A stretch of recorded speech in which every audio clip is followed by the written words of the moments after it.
إبراهيم على قومه يا ربنا تقبل منا إنك أنت السميع العليم ببركة القرآن العظيم واعف عنا يا كريم وكرمك يا أكرم الأكرمين ويا أرحم الراحمين اللهم زينا بزينة القرآن.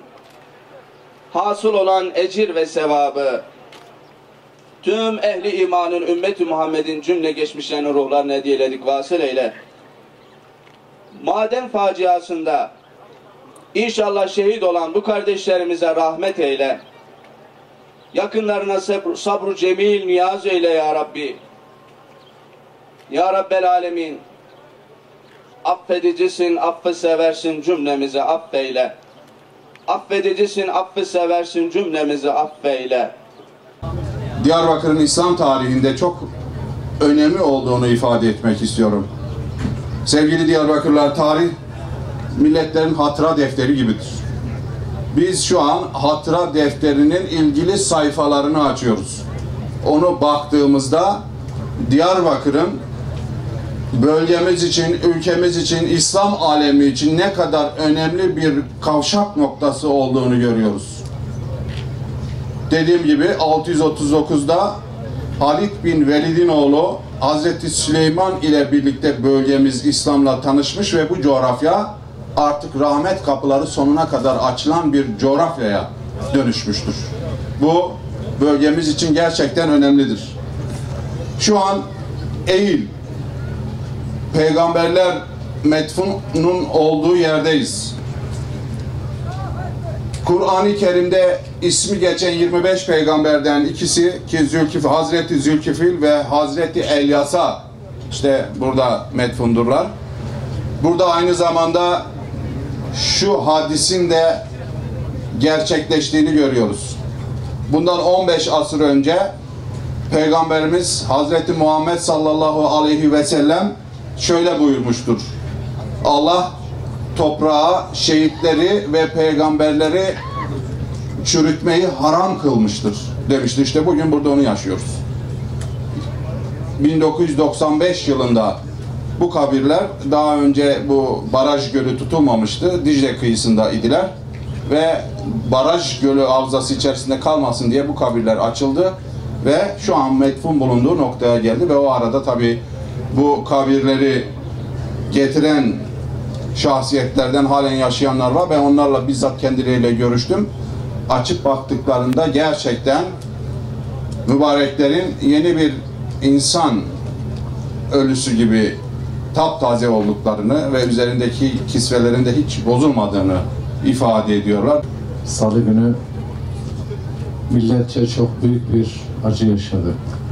An itibariyle 300'ü aşkın kardeşimizi kaybettik. Soma'da elin bir maden kazasında. Milletçe büyük bir acı ve Allah'tan bir daha bu millete böyle bir acı yaşatmamasını temenni ediyoruz. Kardeşlerimize rahmet diliyoruz. O ateş düşen ocaklarda kalan kardeşlerimize, kardeşlerimizin eş ve çocuklarına, yakınlarına, akrabalarına sabır ve metanet diliyoruz. Kuşkusuz büyük bir felaket. Elim gerçekte elem verici, keder verici, hüzün verici büyük bir kaza, büyük bir felaket.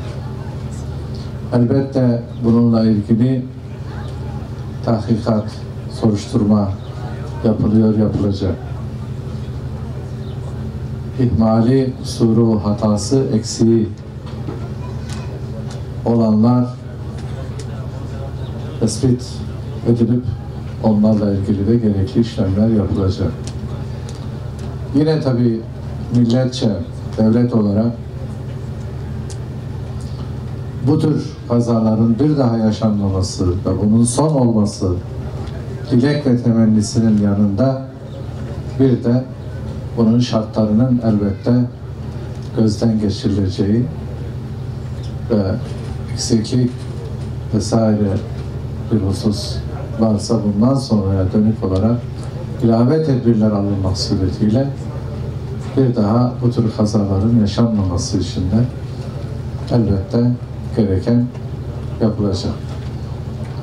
Tekrar o kardeşlerimize Allah'tan rahmet diliyoruz, yakınlarına ve bütün milletimize başsağlığı diliyoruz, sabır diliyoruz. Kardeşlerimizle ilgili biraz önce yapılan anonslarda da bir gıyabi cenaze namazı kılınacağı ifade edildi. İnşallah burada Hz. Zülküfül Peygamber'in, Hz. Elyesa Peygamber'in,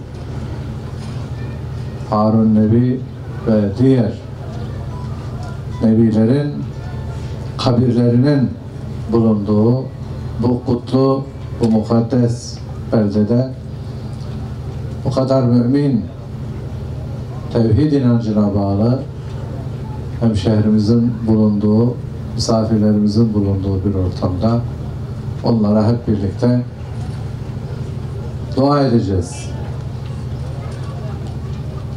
Hayatını kaybeden kardeşlerimiz için dua edeceğiz ve bütün milletimiz için dua edeceğiz.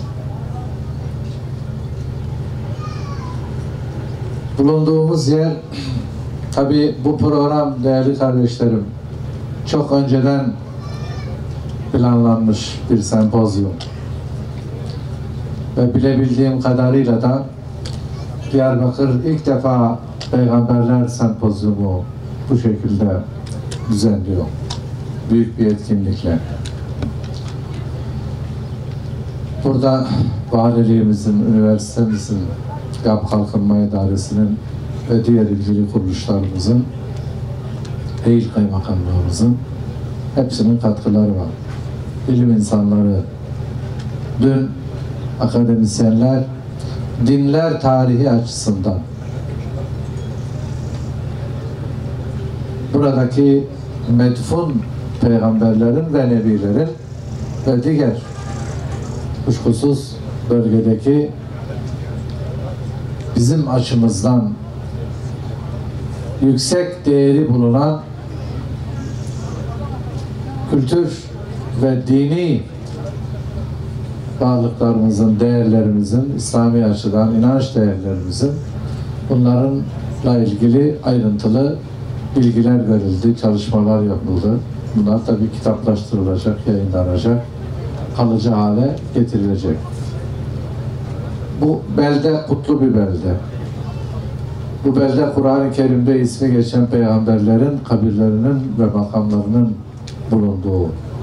Keza İslam tarihi açısından da İbrahimi dinlerin tamamı açısından da ve bütün insanlık açısından da son derecede önemli, kutlu bir belde. Bunu bilmek, sahip olduğumuz hazinenin farkında olmak, bunu ülkemizdeki vatandaşlarımıza da, insanlığa da bunu sunmak, bu değerlerin önemini ifade etmek, çeşitli etkinliklerle bundan sonra da ziyaretlere de imkan tanıyacak şekilde bunların mekanlarıyla ilgili düzenlemeleri de bu bölgenin yapmak bizim için önemli. Nitekim bu külliye, kabirlerin bulunduğu yer 2010 yılında Vakıflar Genel Müdürlüğümüzün tahsis ettiği parayla, tahsisatla, ödenekle yapıldı. Biraz önce Sayın Valimiz de söyledi. Buranın daha güzel bir yola kavuşması hususunu Sayın Başbakanımızla, Ulaştırma Bakanımızla, onların da bilgisi dahilinde onlara ricada bulunduk. Hazırlıklarımızı yaptık.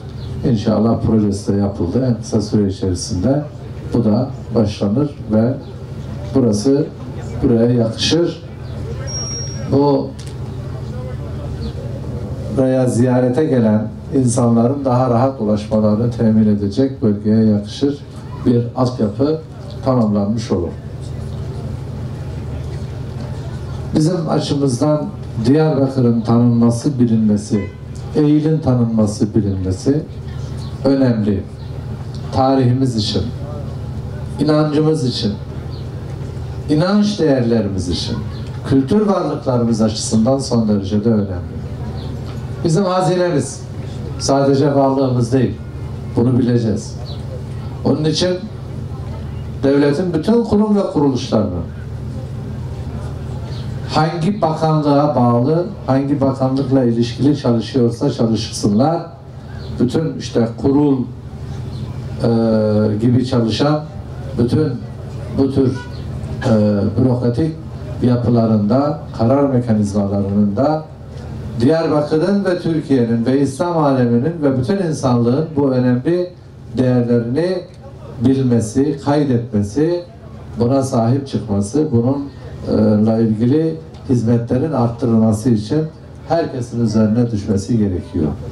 Biz hükümet olarak bunu bu şekilde görüyor ve bunun daha iyi bir noktaya taşınması için de elimizden gelen gayreti göstereceğiz.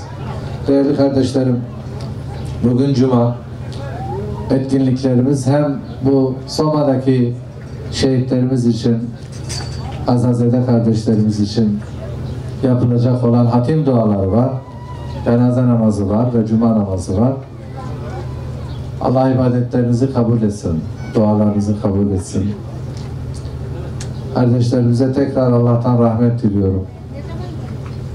Hepinize teşrifleriniz için, ziyaretiniz için çok teşekkür ediyorum. Allah'a emanet olun. Allah yardımcınız olsun. Allah razı olsun.